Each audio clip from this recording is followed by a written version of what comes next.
Hello Radhe. आज आपण शब्द बघणार आहोत हिस्ट्रीच्या 15th लेसनची. त्याचं नाव आहे अ मेमरेबल सेरेमनी.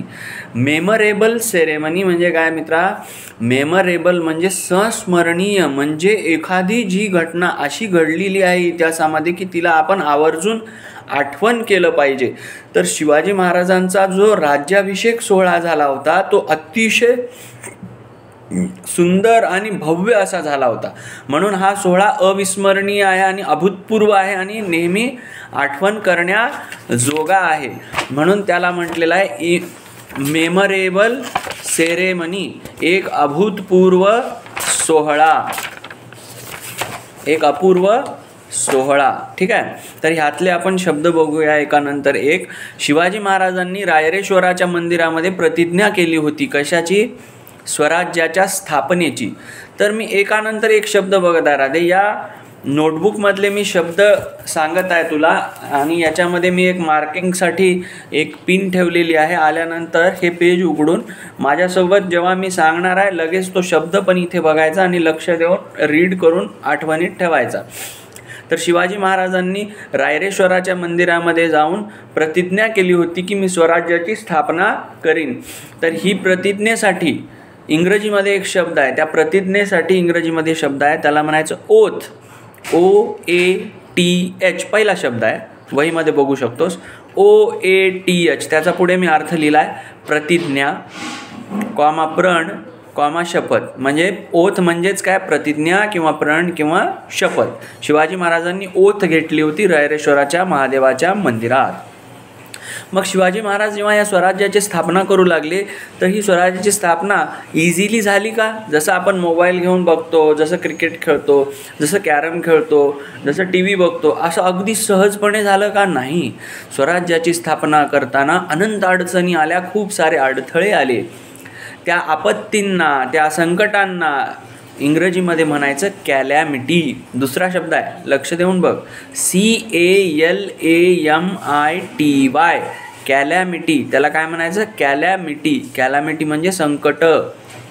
त्याच्यानंतर शिवाजी महाराजांनी हे जेव्हा ठरवलं स्वराज्य स्थापन करावं, एकानंतर एक ते गड किल्ले जिंकत गेले आणि त्यांच्याजवळ आता स्वराज्य स्थापन झालं. खूप सारे गड किल्ले त्यांच्याजवळ आले. मग समाजामध्ये आणि त्या दुसऱ्या राजवाड्यांसमोर हा एक मराठा राजा बनला आहे हे त्यांना कळलं पाहिजे आणि त्यांना सगळ्यांकडून ओळख भेटली पाहिजे. त्याच्यासाठी शब्द आलेला आहे रेकग्निशन. आणि हा प्रश्न पण आला आहे की शिवाजी महाराजांनी स्वतःचा राज्याभिषेक करायचा का ठरवलं? Why did Shivaji Maharaj have himself crowned? की दुसरे जे राजे रजवाडे होते त्या सगळ्यांच्या नजरेमध्ये आपली ओळख पटली पाहिजे की आम्ही पण एक छत्रपती राजा आहोत. मग हे त्यांनी राज्याभिषेक करायचं ठरवलं. ठरवल्यानंतर त्यांनी काय केले? सगळ्यात पहिलं काम त्यांच्या रक्तामध्ये ते भिनलेलं होतं की आधी देवाचा आशीर्वाद घ्यायचा, भवानी मातेचा.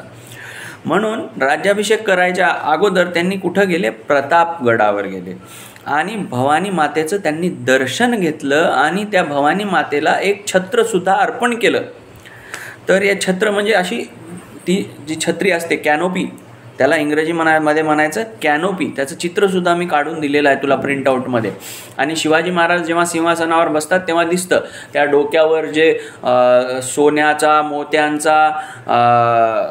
मोत्यांनी जे बनवलेलं झालर असतं, सोन्या मोत्यांचं झालर असलेलं वर डोक्यावर असं छत्र असतं, तर त्याला म्हणायचं कॅनोपी. तर हा तिसरा शब्द आहे CANOPY. कॅनोपी म्हणजे काय? छत्र. आणि शिवाजी महाराजांनी प्रतापगडावर भवानी मातेचं दर्शन घेतल्यानंतर भवानी मातेला सोन्याचं छत्र अर्पण केलं होतं. तर त्याच्यासाठी आपण काय म्हणणार? Golden canopy. सोन्याचं छत्र असेल तर गोल्डन कॅनोपी. साधं छत्र आहे कॅनोपी. हा होता तिसरा शब्द.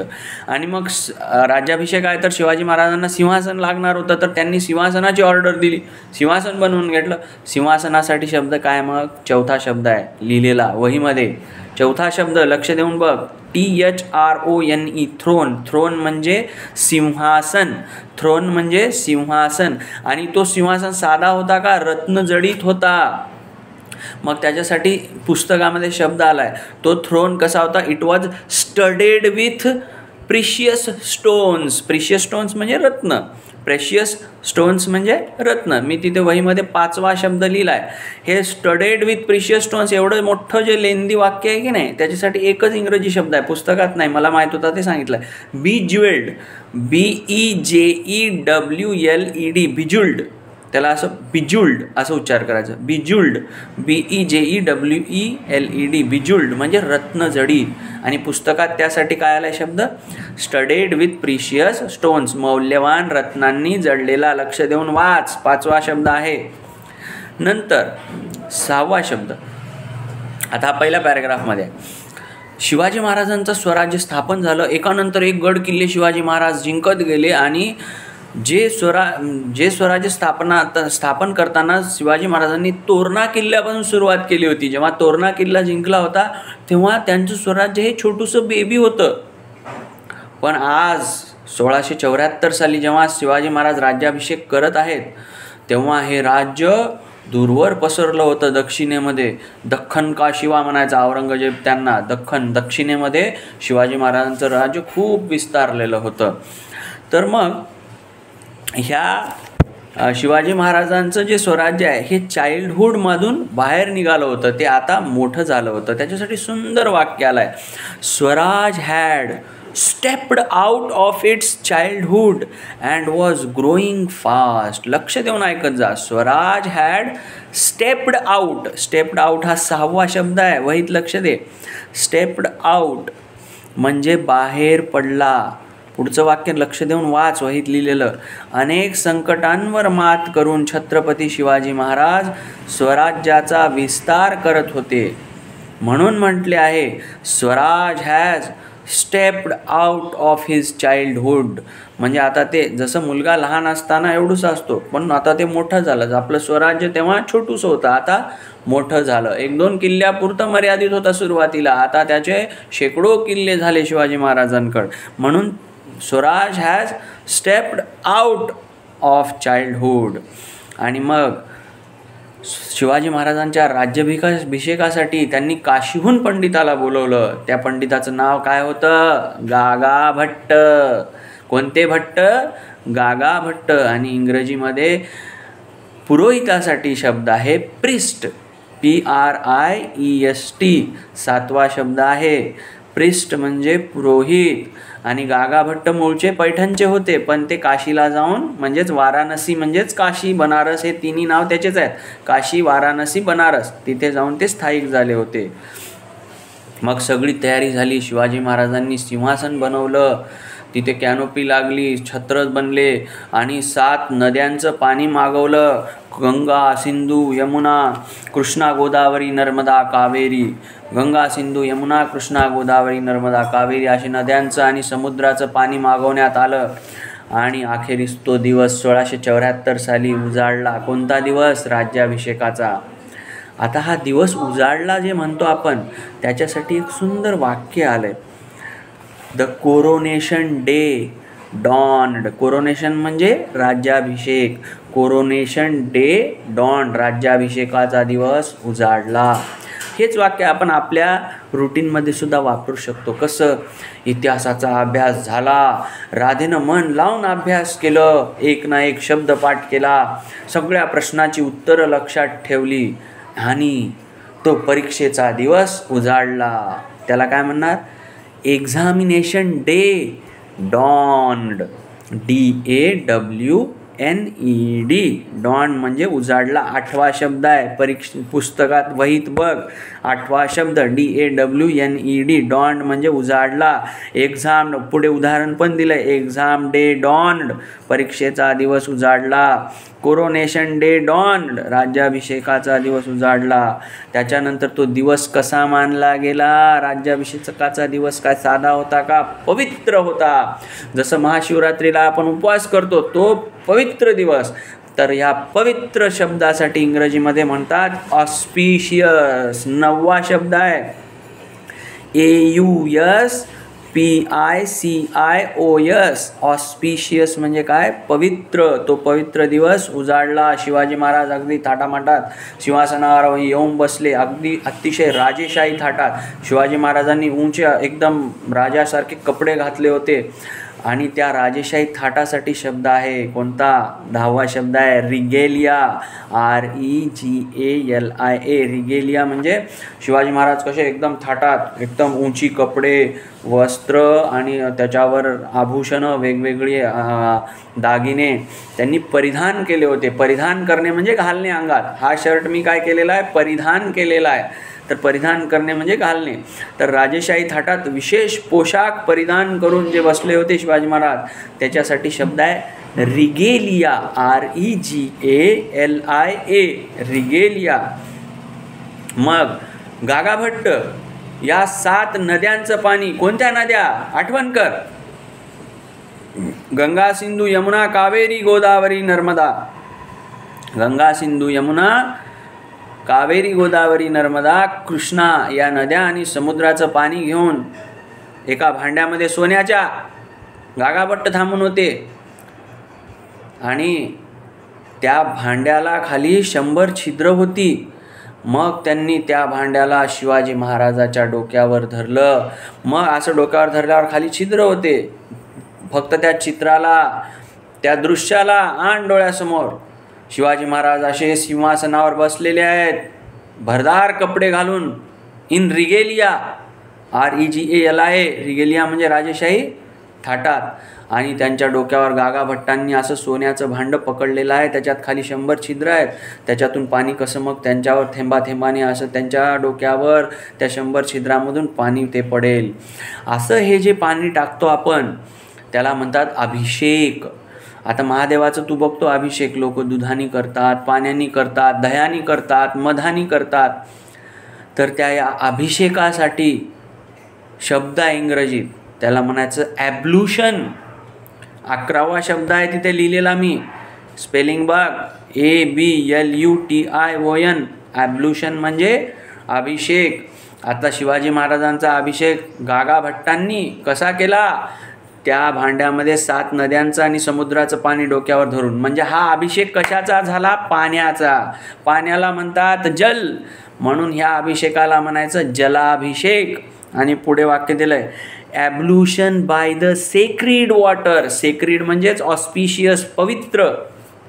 ह्या नद्यांना आपण, नदीला आपण आई म्हटलेलं आहे, गोदावरी माता. नद्यांना हे मातेसमान मानलेलं आहे. तर मग म्हणून त्या नद्यांच्या पाण्याला काय म्हटलं आहे, सेक्रीड वॉटर, पवित्र, शुद्ध, ऑस्पिशियस. ऑस्पिशियस म्हणजे सुद्धा पवित्र. आता हे दोन काय आहेत, सेम मिनिंगचे शब्द आहेत, समानार्थी शब्द. ऑस्पिशियस 9वा शब्द आहे आणि 11व्या शब्दामध्ये मी वापरला आहे सेक्रीड. उदाहरणार्थ ॲब्ल्यूशन बाय द सेक्रीड वॉटर. ॲब्ल्यूशन म्हणजे अभिषेक. लक्ष दे, ABLUTION 11वा शब्द आहे वहीत बघ. ॲब्ल्यूशन म्हणजे अभिषेक. ॲब्ल्यूशन बाय द सेक्रीड वॉटर म्हणजे पवित्र पाण्याचा अभिषेक, त्यालाच म्हणायचं जल अभिषेक. अभिषेक कैसे हुआ, जल से हुआ, तो उसे हम क्या कहेंगे, जल अभिषेक. आता हा अभिषेकाचा दिवस, जिजामाता शिवाजी महाराजांच्या जन्माच्या आधीपासून स्वप्न बघितले होते की या गुलामगिरीतून आपण बाहेर पडलं पाहिजे. आपल्या मराठ्यांचं एक राज्य असलं पाहिजे जिथे सर्व धर्मांच्या लोकांना समान वागणूक मिळाली पाहिजे, असं त्यांनी उराशी स्वप्न बाळगून होते. आणि ते स्वप्न शिवाजी महाराजांच्या 30 वर्षाच्या अथक परिश्रमानंतर पूर्ण होत होतं. शिवाजी महाराजांचा जन्म 1630 साली झाला. अवघ्या 15व्या वर्षी त्यांनी पहिला किल्ला जिंकला. म्हणजे तेव्हा 1645 होतं. 45, 55, 65, 75 म्हणजे 30 वर्षामध्ये त्यांनी एवढा मोठा राज्य बनवला. 1674ला राज्याभिषेक झाला ना. तर मग हे होताना बघून जिजामातेच्या डोळ्यात आनंदाश्रू येतील की नाही? नक्की येत होते. इंडीड हा असा शब्द आहे की जेव्हा आपण म्हणू नक्कीच असं होतच असेल, आणि ते होतच होतं. जिजामाताच्या डोळ्यात पाणी येत होतं. ते अश्रू दुःखाचे होते का? नाही, ते आनंदाचे होते. जे 30 वर्षाखाली उराशी स्वप्न बाळगलं होतं स्वराज्याच्या स्थापनेचं, ते आज पूर्ण होत होतं. मग असं पूर्ण जर स्वप्न जर पूर्ण होत असेल तर जिजामाता काय करतील? आपल्या बाळाला उराशी घेतील की नाही? तर उराशी घेणे, त्यांना जवळ पोटाशी कवटाळणे, असं जवळ घेणे, त्याच्यासाठी शब्द आहे एम्ब्रेस. 12वा शब्द आहे पुढच्या पानावर, नीट वाच लक्ष देऊन. EMBRACE, एम्ब्रेस म्हणजे लाडाने कवटाळणे, पोटाशी धरणे. आणि जेव्हा शिवाजी महाराज सिंहासनावर बसले होते, त्या सिंहासनाच्या वर गागाभट्टांनी अशी कॅनोपी धरली होती. ती कॅनोपी कशी होती? कॅनोपी म्हणजे ते छत्र, त्या छत्रावर कापड तर असणारच ना. ते कापड काय साधं सुद्धा होतं का? सोन्या मोत्यांची झालर असलेलं वेगवेगळे पल्स म्हणजे काय? मोती. PEARL, पल म्हणजे काय? मोती. आपण साबण आणतो की नाही, मोती साबण, त्याच्यावर चिन्ह असते मोत्यांचं, त्याला इंग्रजीमध्ये म्हणतात पल. तर ती सोन्या मोत्यांची झालर असलेली कॅनोपी डोक्यावर धरली होती. कोणी? गागाभट्टांनी. कुठून आले होते ते? काशी वाराणसीहून. मूळचे होते पैठणचे. That canopy was lined with gold and pearl tassels. नवीन शब्द आला 13वा, अंडरलाईन केलाय मी तिथे दुसऱ्या ओळीमध्ये. TASSELS, टॅसल्स म्हणजे झालर. टॅसल्स म्हणजे एक झालर. तर ती झालर साधी होती का? सोन्या मोत्यांनी मढवलेली झालर होती. त्या कापडाला सोन्या मोत्यांचं झालर होतं, त्या कॅनोपीला सोन्या मोत्यांचं झालर होतं, त्या छत्राला सोन्या मोत्यांचं झालर होतं. अशा पद्धतीने शिवाजी महाराजांचा राज्याभिषेक पार पडत होता. त्यांचं ॲब्ल्युशन झालं. ॲब्ल्युशन म्हणजे अभिषेक. आणि ते मंत्रपाठ करू लागले. ओम स्वस्ति न इंद्रो वृद्धश्रवाः स्वस्ति न पूषा विश्ववेदाः. अशा वेदमंत्रांमध्ये शिवाजी महाराजांचं राज्याभिषेक होत होतं. मंत्र ब्राह्मण म्हणत होते. त्यांच्या हातामध्ये मध होतं, तूप होतं, दूध होतं, दही होतं. आणि एका भांड्यामध्ये गागाभट्ट सोन्याच्या भांड्यामध्ये 7 नद्यांचं पाणी घेऊन होते. गंगा, गोदावरी, यमुना, कावेरी, नर्मदा, कृष्णा आणि समुद्राचं पाणी. आणि त्या 100 छिद्रामधून शिवाजी महाराजांच्या डोक्यावर पाणी पडत होतं. हे चित्र डोळ्यासमोर आण. आणि ही जी प्रक्रिया होत होती याला म्हणायचं अभिषेक. पाण्याने होत होता म्हणून जलाभिषेक. इंग्रजी मध्ये म्हणायचं ॲब्ल्युशन. ABLUTION. काय म्हणायचं इंग्रजीत? ॲब्ल्युशन. मग ॲब्ल्युशन झालं, अभिषेक झालं. सगळेजण काय म्हणतात? छत्रपती शिवाजी महाराज की जय. असा जय जयकार पूर्ण महाराष्ट्र राज्यामध्ये गुंजायमान होऊ लागला. आता हिंदीमध्ये म्हणायचं तर पुरा महाराष्ट्र शिवाजी महाराज के जय जयकार से गूंज रहा था, गूंजने लगा था. तर मग हे गूंजने जे म्हणतो त्याच्यासाठी इंग्रजीमध्ये शब्द आहे इको. ECHO 14वा शब्द आहे. नीट लक्ष देऊन बघ. ECHO. इको म्हणजे प्रतिध्वनी, तसा त्याचा अर्थ होतो शब्दशः. पण इथे घ्यायचा की पुरे महाराष्ट्र में शिवाजी महाराज का जय जयकार गूंजने लगा था. और इस गूंजने के लिए शब्द है इको. ECHO. आणि या राज्याभिषेकाला खूप सारे दूरदूरून प्रजाजंत्र आले होते. वेगवेगळे राजे आले होते. दुसऱ्या देशातले दूतसुद्धा आले होते. इंग्रजांनी ऑक्झिंडन नावाच्या माणसाला पाठवलं होतं दूत म्हणून. OXINDEN, ऑक्झिंडन. प्रश्न येणार आहे तुला. इंग्रजांनी कोण्या दूताला पाठवलं होतं? ऑक्झिंडन. त्याचं नाव काय? ऑक्झिंडन. OXINDEN. इंग्रजांनी कोणाला पाठवलं होतं? ऑक्झिंडनला. आणि राज्याभिषेकाचा हा जो फोटो आहे त्याच्यामध्ये इथे दिसतोय तो, नीट लक्ष देऊन फोटोत बघ पुस्तकात. एक इंग्रज अधिकारी असं गिफ्ट घेऊन शिवाजी महाराजांजवळ आलेला आहे.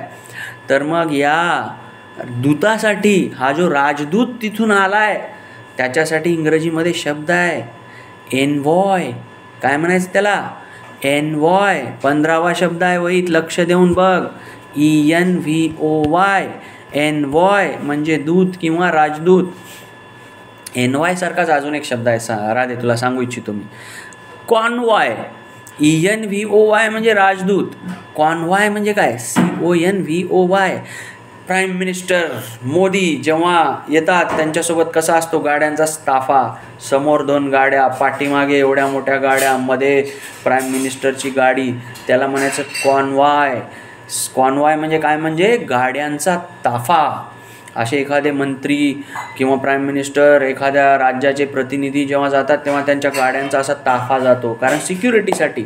आणि त्याच्यामध्ये कोणाला माहीत नसते प्रधानमंत्री कोण्या गाडीमध्ये आहेत, एकदम सिक्रेट असते ते. अशा पद्धतीचा जो गाड्यांचा ताफा असतो त्याला म्हणायचं कॉन्वॉय, CONVOY, गाड्यांचा ताफा. आणि जे राज्याभिषेकाला आले होते ऑक्झिंडन, ते कोण होते, ते एनवॉय, ENVOY, एनवॉय म्हणजे राजदूत. आणि आपण म्हणतो history subject, English subject, Marathi subject, mathematics subject, पण सब्जेक्ट म्हणजे विषय हा तर अर्थ आहे. अजून एक अर्थ आहे त्याचा, सब्जेक्ट म्हणजे प्रजाजन. शिवाजी महाराजाचे ऑल सब्जेक्ट्स खूप दूरदूरून पण आले होते. सब्जेक्ट्स म्हणजे प्रजाजन. लास्टची 4थी ओळ आहे पुस्तकामध्ये, बघू शकतोस तू याच्यात. Subjects from far off areas and places had also come to see this ceremony. हा सोहळा बघायसाठी दूरदूरून प्रजाजन आले होते. प्रजाजनासाठी शब्द आहे सब्जेक्ट्स. आणि याच्यामधून, या सोहळ्यातून शिवाजी महाराजांची कीर्ती प्रसिद्धी दूरवर पसरली. आणि या कीर्तीसाठी 17वा शब्द आहे फेम. फेम म्हणजे प्रसिद्धी. 16वा शब्द आहे सब्जेक्ट्स म्हणजे प्रजाजन. अशा पद्धतीनं आपण हे 17 शब्द बघितले. लक्ष देऊन ऐकायचं, बघायचं हे 17 शब्द. व्हिडिओ बघल्यानंतर अजून एकदा हे पूर्णच्या पूर्ण 17 शब्द ओथपासून फेमपर्यंत जोरात तू वाचणार आहेस. ओथ असं OATH, ओथ म्हणजे प्रतिज्ञा. CALAMITY, कॅलॅमिटी म्हणजे संकट, आपत्ती. असे 17 शब्द वाचल्यानंतर दिलेल्या प्रश्नाची उत्तरे तुला लिहायची आहेत राधे. Okay, bye bye.